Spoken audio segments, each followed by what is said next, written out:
देखिए, जिस तरह से दिल्ली सरकार पूरी तरह से कोलैप्स हो चुकी है, वो सिर्फ एक रस्म अदायगी की सरकार है। वास्तविकता में तो मैं ये कह सकता हूँ कि ये सरकार अब अपना नैतिक अधिकार खो चुकी है सत्ता में रहने का, क्योंकि जिस सरकार के मुखिया जेल में है वो भी भ्रष्टाचार में, और जिस सरकार में कैबिनेट की मीटिंग ना होती है, कोई फैसला सरकार ना लेती है और अपनी जिम्मेदारी से भागती है, तो ये सरकार अब इसका विसर्जन होना बाकी है। बाकी सदन का कोई सत्र नहीं बुलाया जा रहा। विधानसभा में सवालों से बचने के लिए प्रश्नकाल तक नहीं होता जब सदन बैठता है, और अब लगभग 6 महीने होने वाले हैं सदन की बैठक नहीं हुई है। तो यहाँ पर लोकतंत्र की हत्या की गई है, लोकतंत्र का मजाक बनाया गया है, लोकतंत्र हाशिए पर आ गया है। संविधान की पूरी तरह से धज्जियाँ सरकार ने उड़ाई है।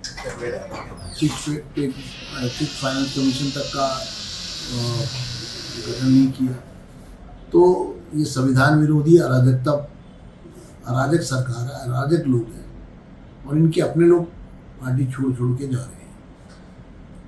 मंत्री पद खाली है, उस पर अब कोई नियुक्ति नहीं की जा रही है। उस मंत्री के पास जो विभाग थे उनका कोई बंटवारा नहीं किया है। बड़ी हैरानी की बात है कि ये तालाब में पानी पूरी तरह सड़ गया है। अब इस पानी को अब बदलने की जरूरत है।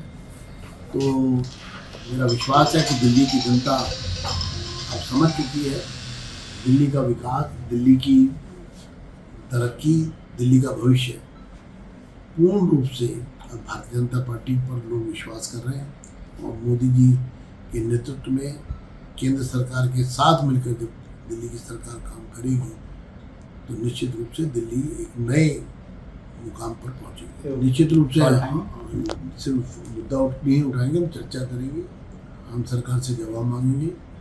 सरकार को अपनी जिम्मेदारी पूरी करनी होगी, सरकार को विपक्ष के सवालों के सीधे जवाब देने होंगे, और सरकार और सत्तारूढ़ दल को विपक्ष के मुद्दों को सुनना पड़ेगा। देखिए, केजरीवाल जी की जो हालत बिल्कुल ऐसी है कि वो अब सिर्फ इन याचिकाओं के बहाने ही लोगों को बहलाना चाह रहे हैं। वो पूरे मामले में भ्रष्टाचार को छुपाने के लिए उसको पूरी प्रक्रिया को, कानूनी प्रक्रिया का राजनीतिकरण करने की कोशिश कर रहे हैं।